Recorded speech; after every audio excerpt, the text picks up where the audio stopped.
One of our favorite cars that just showed up here, 1969 Dodge Charger. This is a Dukes of Hazzard car. This car holds the record for the longest jump of any General Lee in any of the Duke television series and or movie. If you remember the Freeway jump in the movie with Jessica Simpson, you'll remember this car. That's what we got going on at Graveyard Cars. You got any questions? Good. This time on Graveyard Cars, witness the resurrection of this one-of-a-kind Mopar icon, the Freeway jump car from the 2005 Dukes of Hazzard movie, the car that set the record for the longest General Lee jump in TV and film history. Watch every phase of this incredible 3-year restoration as the ghouls repair, rebuild, and restore what is arguably the most recognizable Mopar on the planet. Amazing. Is that absolutely? On this episode of Graveyard Cars.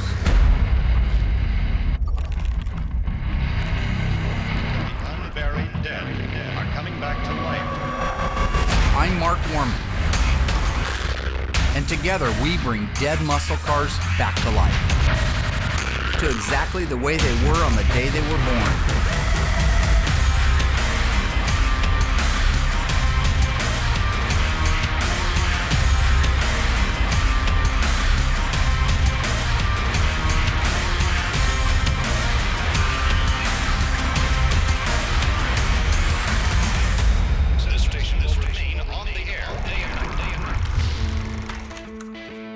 Our 1969 Dodge Charger General Lee. So this one was a factory Hemi Orange car, interestingly enough, but it was converted over to be one of the stunt cars in the 2005 movie. And so, you know, amazingly, when that car came down, it actually held up pretty well, and I think a lot of it has to do with the inner structure. Yeah, but it did. as messed up as the car was, that's why it ended up at Graveyard Cars, because that's what we do. We restore dead cars and bring them back to life. They just haven't all been shot out of a cannon. A little water would be great. If you recall, we had a Water hard would be time awesome. back I could then do it with getting water. anything done in the shop. You remember why? Yes, I do. Besides for equipment, we had we had other Yes, I do. problems staying on task. Well, once again, it's Darren and myself left to do all the work together. And Mark and Royal are off looking at some new building or something like that. I don't know. Anyways, they're gone. They're not here. They're playing patty cake. And now we're getting the tires pumped up on the General Lee car. And, you know, we're going to get this puppy wheeled around to the other side, get it up on the bend pack. And if they don't return here soon, Darren and I are just going to start disassembling this thing on our own.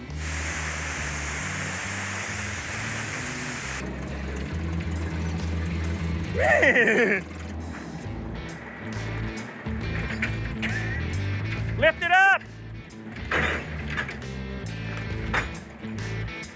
And you know, when it comes to my old friends, and it was a little bit like you can lead a horse to water, but you can't make it drink, right? So I buy them equipment, like a forklift, let's say, for example, but you have to know how to use the forklift and have the desire to use the forklift.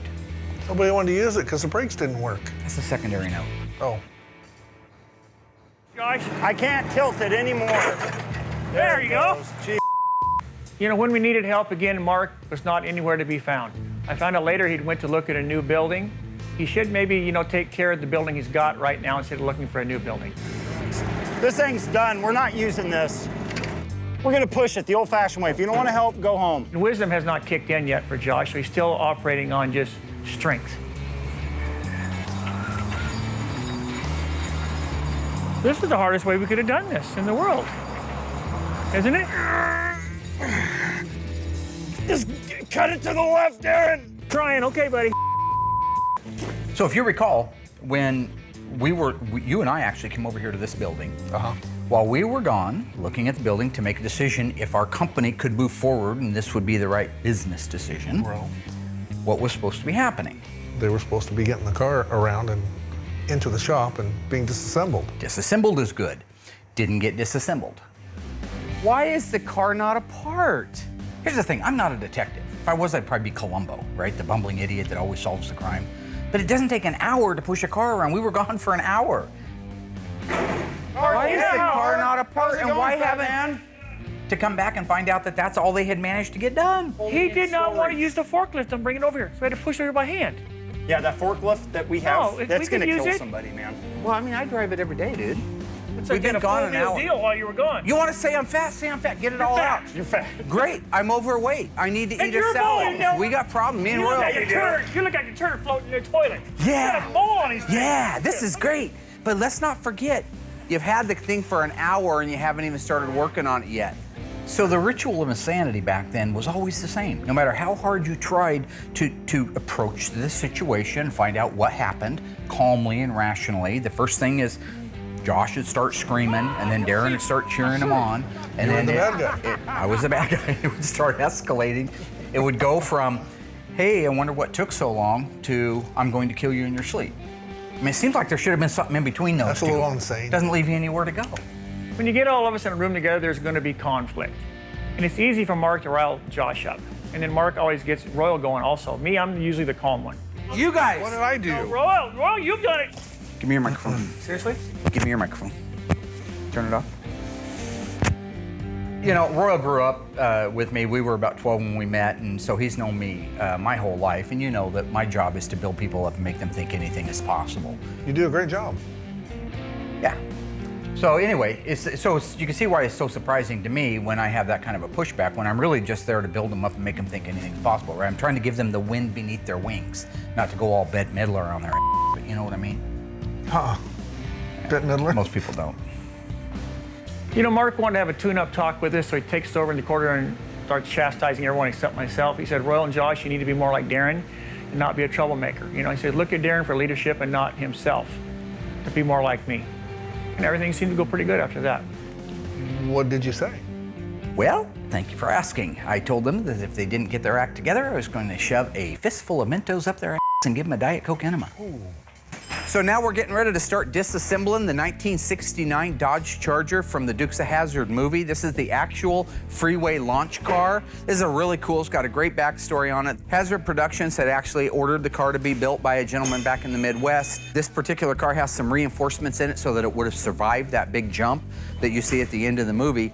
We're gonna try to take those out carefully, clean them up, straighten them out, and put them back in as the car's getting restored. So right now, this is kind of a fun part. We've been looking forward to doing it for a while, and the guys are actually in a really good mood, and everybody's getting along really well right now. So looks like a new day at Graveyard Cars.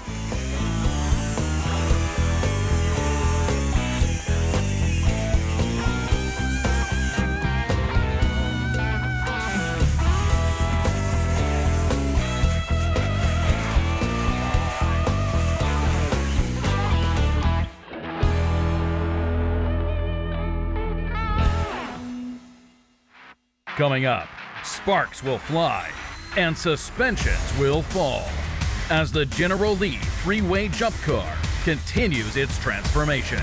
And still to come, Mark may have gone too far with the General Lee's owner.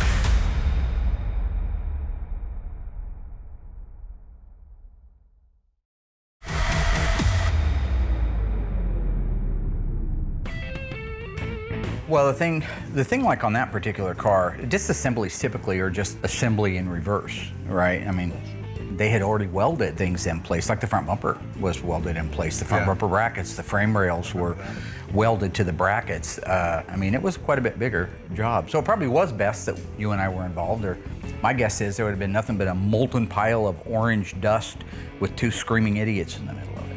Ah, stop it! And by then they'd be dead. Yeah, they'd be on fire. Yeah. This Darren's on fire. It's like that song. Let's get the rear end out of it. Let's get the seats out of it. I don't know how those seats are bolted in. Those are not the original seats. They're probably welded in. It was a bit humbling because it was a real movie car. I mean, Oh yeah, it was a show we grew up with. It's a movie car. yeah. I mean, it's hard not to let that kind of touch you a little bit because we're just a couple guys from the neighborhood. 14th Street, he was down on 7th Street. I was between E and F, he was between D and E. Is that right? Yep. Yep. Couple kids from the neighborhood. Good memory. Living on 7-Eleven write-off food.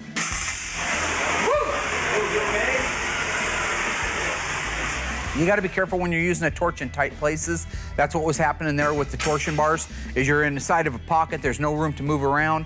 So I'm trying to cut this thing. The oxygen and the acetylene blow up and blow back at you, and then that causes a miniature explosion. That's why I was taking these spark showers.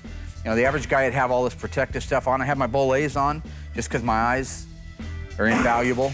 They're the best set of eyes in the world when it comes to restoring Chrysler muscle cars. So, you know, it's kind of funny too, because for all the fighting and all the things that were happening at the time, I still remember having kind of a moment as we were taking it apart, thinking to myself that, you know, we've come a long way from where it started as, you know, just the idea to have a little program and restore cars to this being our primary source of work, and then being able to film it and, you know, share all the stories with people.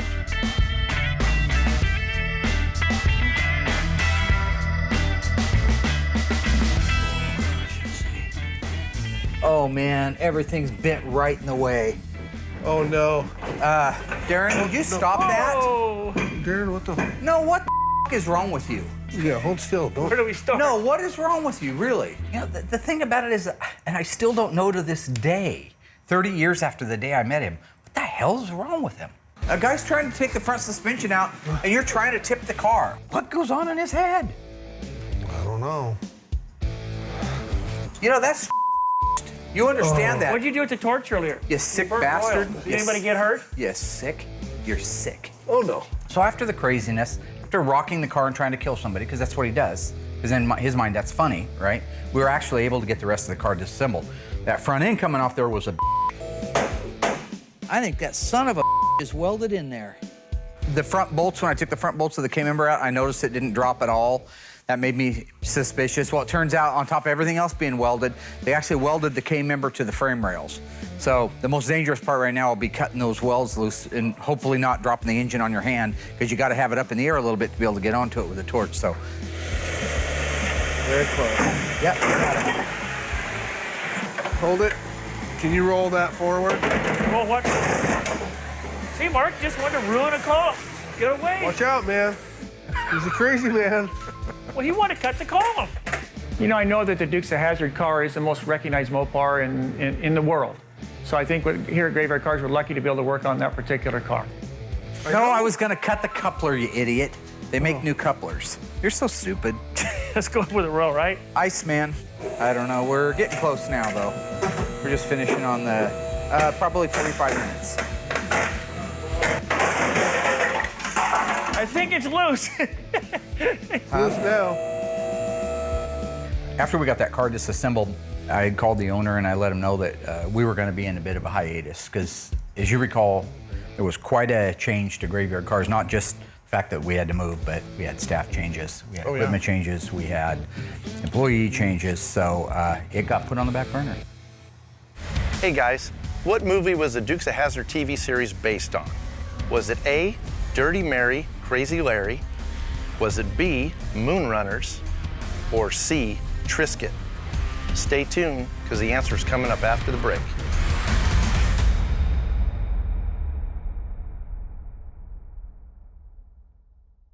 So what movie was the Dukes of Hazzard TV series based on?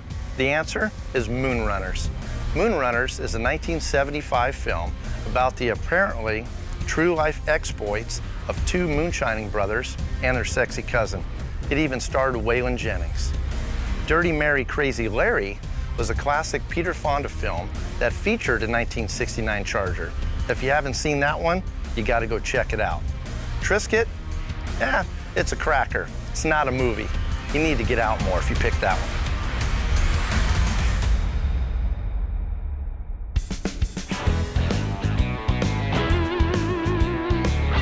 We made changes. If you look at this place, it is not even any kind of a reflection of what we did in the past. No. Look at the staff. We got the top-notch staff probably in the country. I would say for me in the country.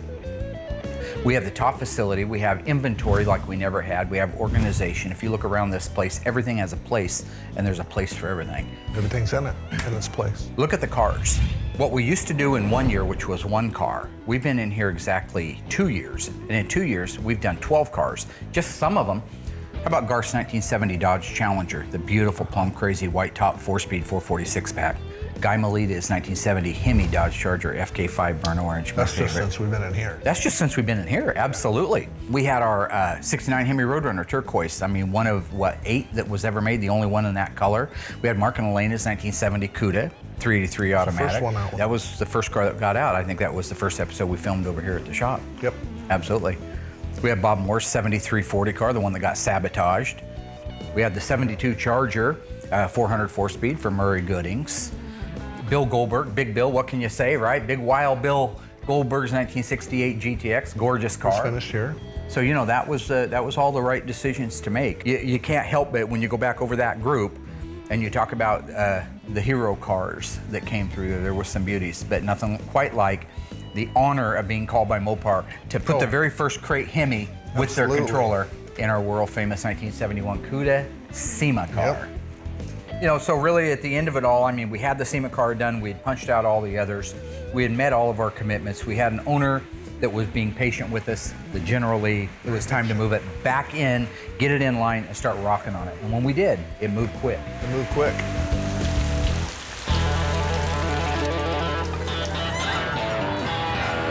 In the interest of saving time, we've chose to go with what you see behind me, which is what we in the business call a front clip. This is the donor front clip.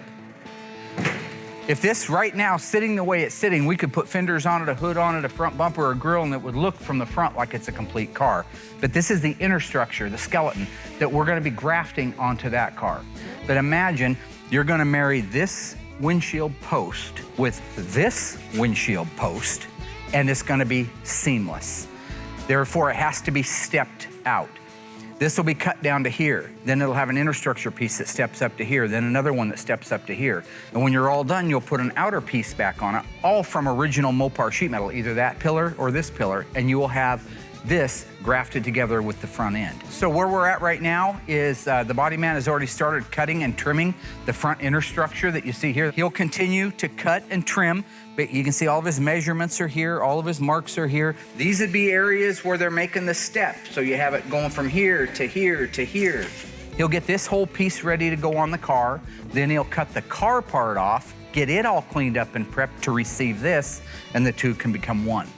So right now, Will and George are getting ready to help me and Ryan lift the front section of our Charger off. So far, he's cut down here at the rocker on the outer portion, the inner portion of the rocker back here, because remember, he has to step it. He's got one more cut on the A pillar. I'm gonna let him do that now. Then he'll cut this pillar over here and we'll be able to lift this thing off of there. So Ryan, your green light, go.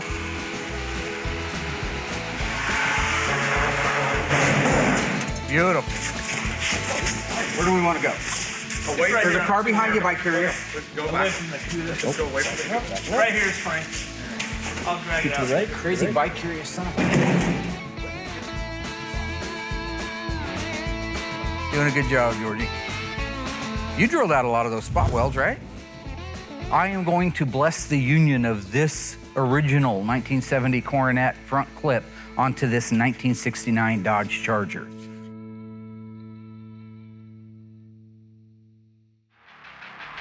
Stay tuned. There's more metalwork, a problem in the paint booth, and Mark gets a little revenge when the ghouls take the General Lee for a test drive. But does he go too far?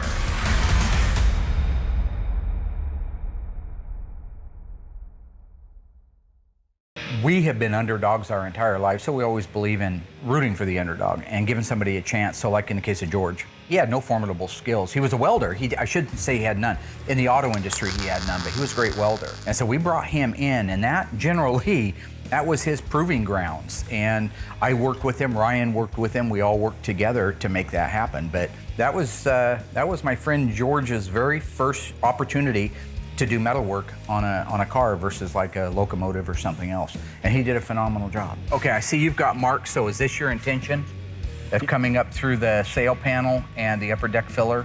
Yep. Because we are replacing that. So when you cut that, you're destroying that, you know that, right? Yes, I do. Okay, all I right. figured I'd leave it for now for the height-wise, because I'm gonna cut out the whole entire wheelhouse. So to keep my height, so when I put the new wheelhouse in, I'll be able to butt it up. Yep, I see what you're doing. So where are you coming? You coming right up through here? Is that what the paint mark is? Yep.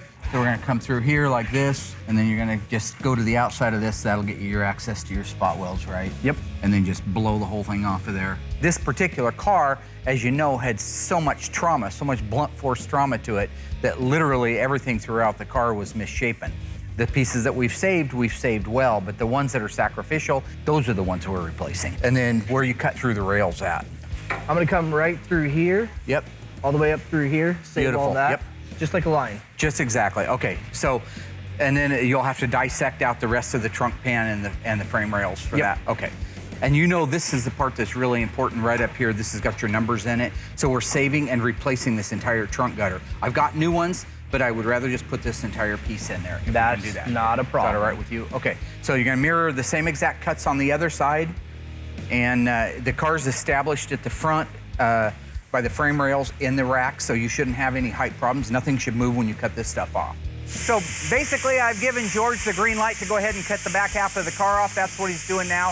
We got a Miller plasma cutter that makes it a real nice, clean job. The General Lee's gonna be back getting this new sheet metal before you know it.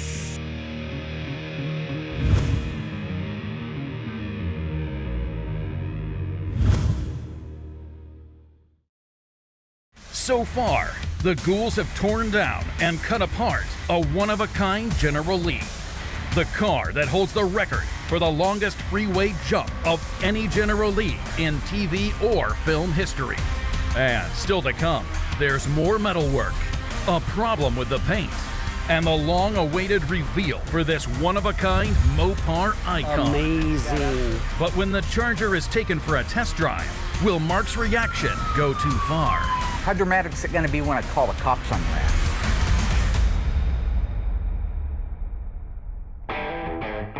Our General Lee has already received its used donor front end. That is completed, it's done, it's welded off, it's metal finished. So from a standpoint of structurally speaking, that's done. We can now move to the back part of the car. Now, again, on this car, doing the big fly through the air and coming down, hitting that front corner the way it did, we've taken care of all the immediate damage, the initial damage that you could see visually with your eyes. You already know from the other ones you've done, we're going to do full quarters all the way up to here, all right? The remnants of the outer wheelhouses, I want you to drill out all those spot welds through this quarter inner structure, just like we're getting ready to install the new pieces on it. I want you to go around, cut, trim, clean. I'm gonna start across this back panel here, removing this off of here. And then I'm gonna go down through here and use the plasma cutter and trim this out slowly on both sides, kind of drop this apart from it. And then I'm gonna jack it up and finish out the cut down through here. And then I'm gonna start prying this apart from this back panel to put the new frame rail sections in.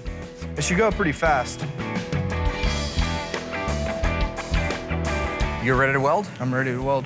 Beautiful. Right now, he is all finished tacking everything in place. They've already pre-fit everything. So they're just gonna go through there and begin welding, plug welding all the original holes that were once spot welds. After that, when they put the new pan on, then they can go to full spot welding. So your green light go, everything fits good, solid. Good job, great job. Thank you. The guys right there make it happen. Guys behind the scenes, they don't get none of the glory. You know, in addition to my favorite little monkey by Curious George, Will was over here for the first time. You did. A few things I didn't have the opportunity yet to teach him, which is like engine colors and finishes. So he was a little, might say, bi-curious about what color the engine and the General Lee went. Orange or blue? Turquoise. Orange or turquoise. Right? On an RB engine, a 413, a 426, or a 440, they have this pad up here.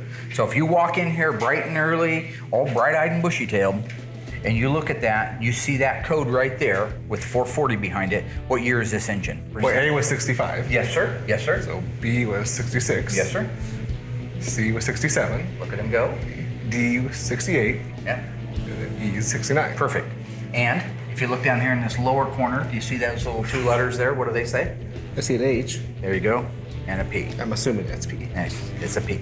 That's a High Performance 69. So this one goes the Hemi Orange. He's a great painter. Taught him everything he knows, so if you're watching. All right, so we got our motor here for the General Lee. It is all going completely Hemi Orange. So it's all ready to go. That was good information that Mark gave us with the little numbers that are up there. All in all, that's still a couple hours worth of talking to him before I got the actual color for this. But I got it, motor's in here, everything's good to go. So I can go ahead and get the DP90 on this and then start hitting it with the single stage. So the Street Hemi Orange that we mix up with PPG, all we do is we mix up the EV2 Tour Red Hemi Orange exterior body color, but we leave the metallic out of it because the engine wouldn't have metallic. And so that changes the hue a little bit. It turns out a little bit reddish orange over the original one, but as soon as the engines ran for a while and it cools down, you noticed it with your turquoise one in your Poop Box 67 Coronet. As soon as it got hot and cooled down, Sorry about the Poop Box thing, but It's okay, I'm used to it. yeah, it's a nice car.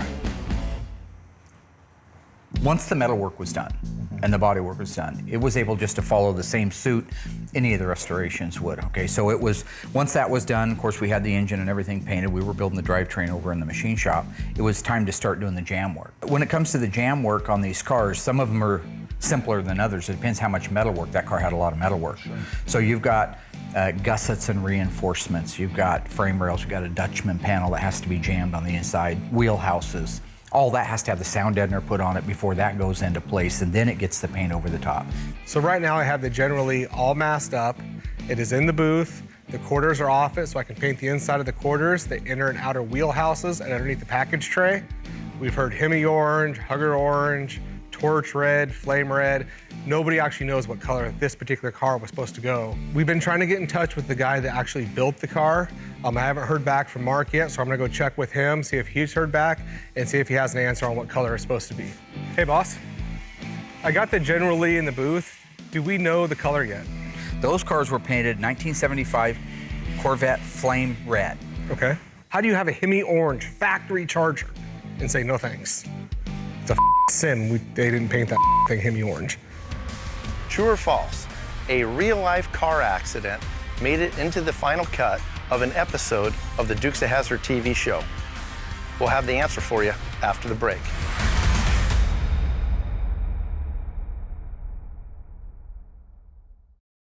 So did a real accident make it into the final cut of an episode of the Dukes of Hazzard TV show?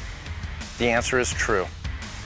One of the Chargers used on the show was wrecked when an actor driving the car lost control of the vehicle, and instead of letting the opportunity, the film stock, and the car go to waste, the wreck was worked into the final plot of the episode and made the final cut. We've heard Hemi Orange, Hugger Orange, Torch Red, Flame Red. Nobody actually knows what color this particular car was supposed to go. I got the underside buffed, I checked it to the color, and the color is off, so I'm gonna grab Mark, see what he thinks before we go any further. How's it look to you? Well, the deck lid's got metallic in it. The deck lid's EV2. That's what I was thinking too. So the car's a 70, even though in the show they're 69s, they had converted to 70. I talked to J.R. Burton, this, which was available on 69, that's why it's got the E in EV2, except in 69 it'd just be V2, and 70 they'd have to refer back to the original date. So I was thinking about flipping the deck lid over. Anyway, that's gonna be the wrong color. Now, interestingly, a lot of people thought that the General Lee was EV2 Hemi Orange. That's what I think is crazy, that they took a... They just got lucky and had an original deck lid. But how cool would that be? Or do you think the whole car was... Oh, this whole entire car was this? Who knows, right? Who could have been, but you know, panels get switched all the time. But this deck lid definitely started life on a car that was coded for V2. So Mark came out, agreed it doesn't match the bottom. We flipped the deck lid over, buffed the top. Matches the top perfect.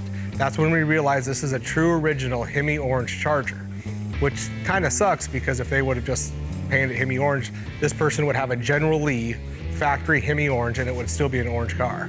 So kind of sucks having to paint a Corvette red. I was actually wrong. I was thinking that I was remembering what I read about the General Lees back in the TV days. Back when they were making the TV cars, I guess the cameras, the TV cameras, they pick things up differently. They show colors differently. And so back then, Corvette Flame Red, which was the color that they painted the TV cars, looked bright orange.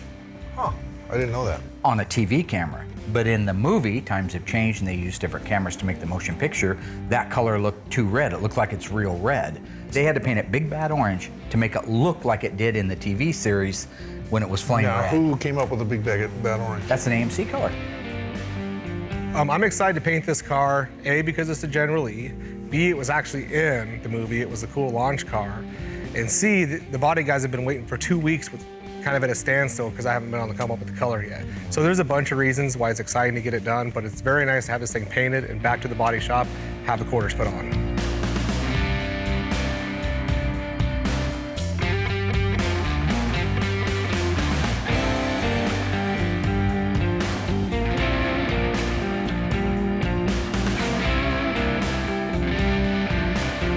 So obviously I did the texture coating on the quarter panels already, so that way, because once the quarters are put on, you can't go past the wheel wells. So now that that's done, when you actually paint, you're actually able to get paint all the way across, where if the car's put together, you can't do it. And if you can do it, it's not gonna be that good of a job. So this way, painting those hard to reach pieces are actually fully clear coated. It's never gonna rust. It looks like the outside of the car. So when this car is assembled, if the owner ever wants to take it apart and look underneath there, the inside looks just as nice as the outside does. So it's a huge benefit doing it this way.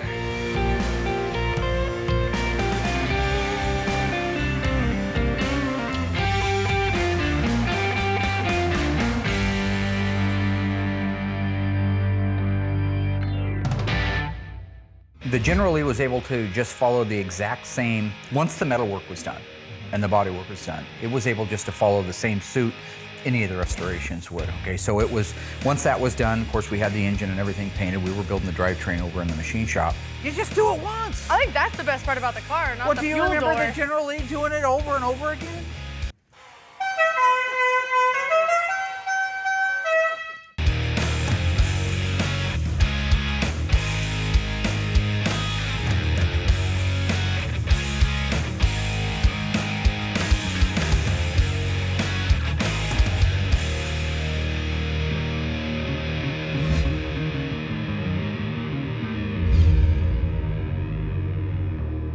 So the car is all done, right?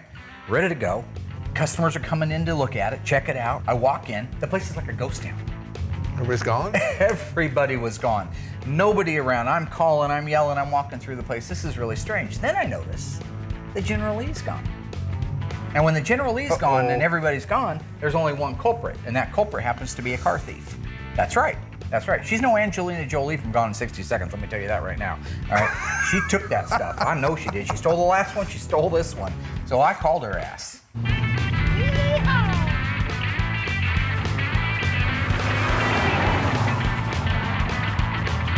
Hold on, you guys, my dad's calling. Your dad's calling? Oh no, hold on, but. Hello? Here it comes. Hey, where are you at? Yeah, Will and Dave are with me. You and need we're to test ask driving permission to do the test drive. Why wouldn't we? Oh my God. So in your mind, you just take the car, anytime you want, and you don't have to ask permission. Dad, you're really being dramatic. How dramatic is it going to be when I call the cops on your This ass? is part of our job. This is part of our job. We got to test drive the car. Oh, God. He just hung up on me and he told me he's going to call the cops. Like, Really? Okay, Dad. No, he's going with the Grand Theft Auto thing? I know, again. It's like, it was just so played out. We've already done this, Dad. You know what's gonna happen. He's gonna call the cops so many times that they're not gonna respond anymore. It'll be like,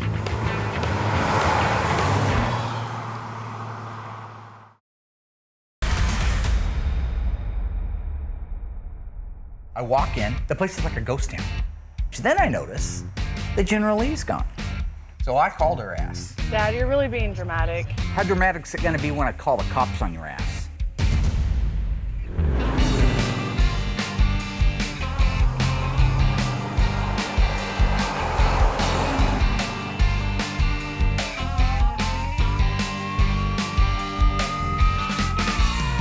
Is that a cop? well, unless Wayne County's cut their budget, that's a 78 Monaco.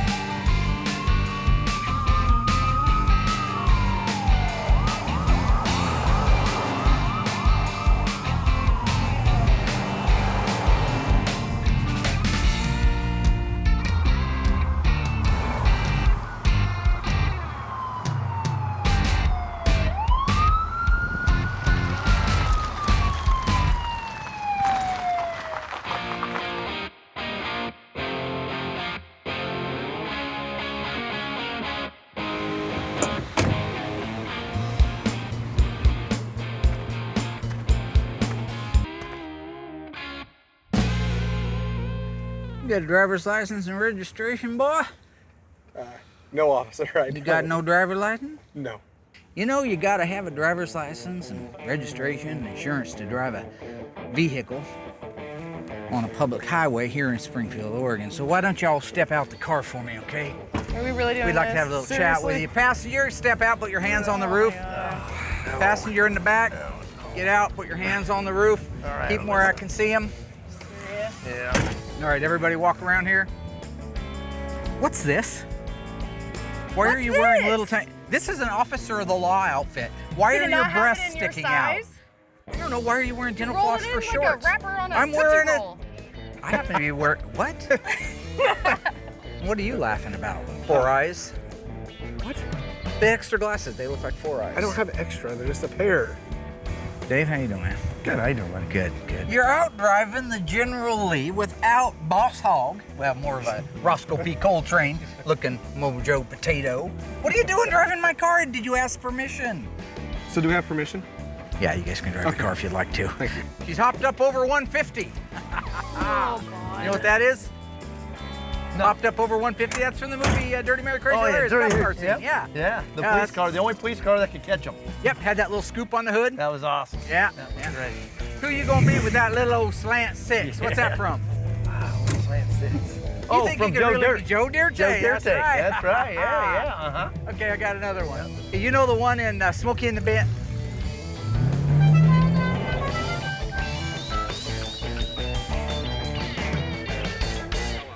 You know the part in Smokey and the Bandit when Jackie Gleason's mad at his son-in-law? You know, all fun and games aside, and you know I like to have fun. It's fun torturing people. With that done, it's time for our owners to come out and take a look at the car. Well, hello. It's nice to meet you. It's nice to to see meet you. you. Yeah. Hey, Royal. Big Good John? to see you, How buddy. you doing, buddy? It's been a long time. John. I mean, let's go see it. You want to go see it? We're ready, man. All We're right. ready. So you know these reveals, no matter how many of them we do, they're always a bit of a nail biter. Best part. But it's the best part. I agree. There it is. It's the culmination of all your hard work and all of their patience and their investment. anticipation. It is. And in this particular case, it went off without a hitch. Wait. This is perfect light. This is beautiful. Sun's That up. is amazing. Is that absolutely I gorgeous? love that Mark. big bad orange. You nailed it, man. You nailed it. It was a beautiful day. They couldn't wait to see it. They were running out the back door at it. It was absolutely stunning sitting there, and they fell in love. And that made us fall in love.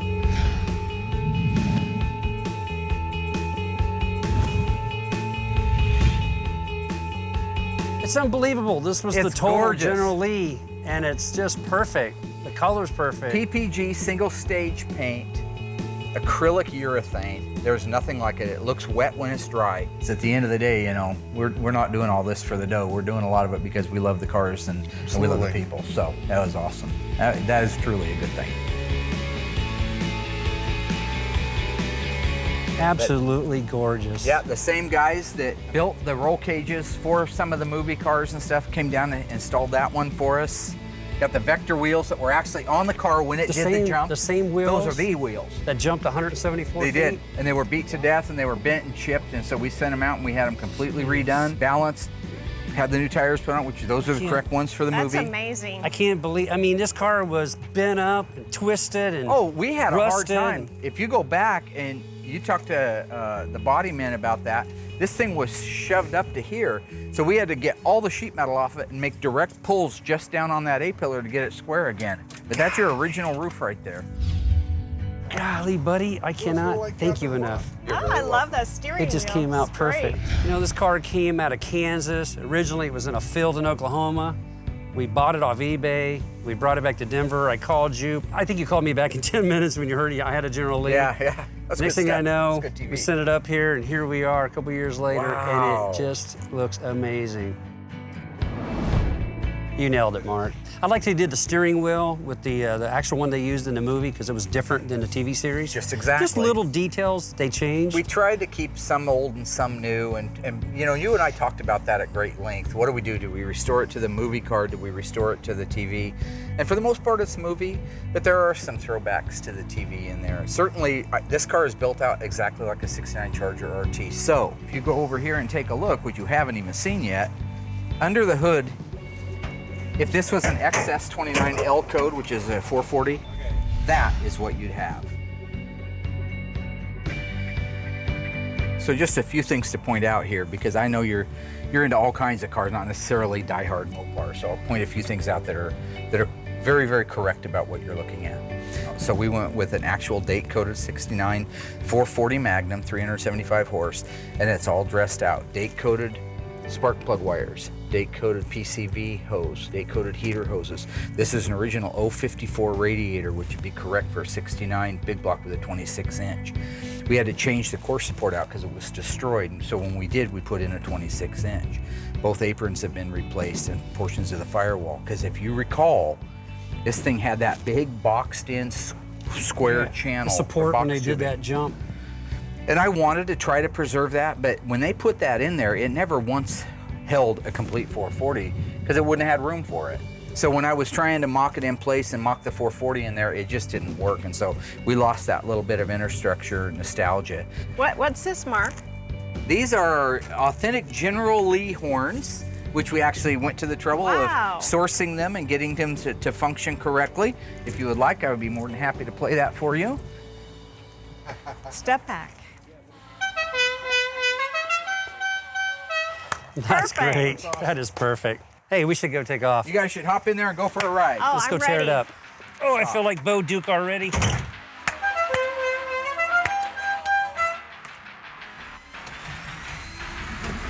So, you know, it was a great reveal. They were very happy with it. We were happy to have it done because, again, that poor car did get put on the back burner and took about twice as long as far as the overall time. But it was one of those ones that at the end of the day, you know you did the right thing and you know that the owner was super happy. Look at this baby. Yeah! It's just incredible. I feel like I'm Bo Duke. 16 and just got your driver's license again. Absolutely. Look, they even got the horn working. Oh, that's the best part. Listen to it. Shifts fantastic, hard. Well, it's smooth, too. Probably end up being one of your favorite toys.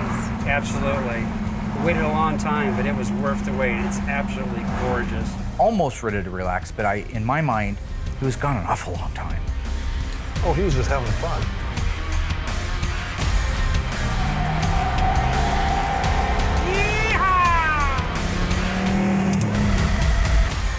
There's one thing about my friend Mark, he will always go the extra mile for that gag, even when it comes to buying a police car. You know what? I am willing to go the extra mile because I'm a committed guy, all right? I bought that police car for the exclusive purpose. In the event my daughter, the car thief, pulled what she did. See, that's what you call an anticipation move. So that was the reason behind it. But yes, I was dedicated to it. She's gorgeous, she's perfect, I love it. It's fantastic. Me or the car? Yeah, you, sweetheart. It's perfect. I think they did a fantastic job. We really appreciate it. You guys nailed it. Graveyard Cars. Here's the thing about a joke. You gotta know when to let it go, all right? You don't just keep after it.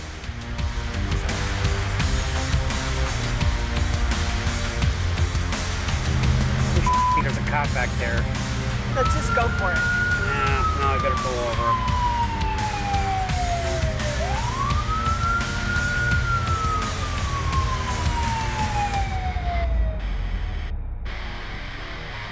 You in heap of trouble, boy.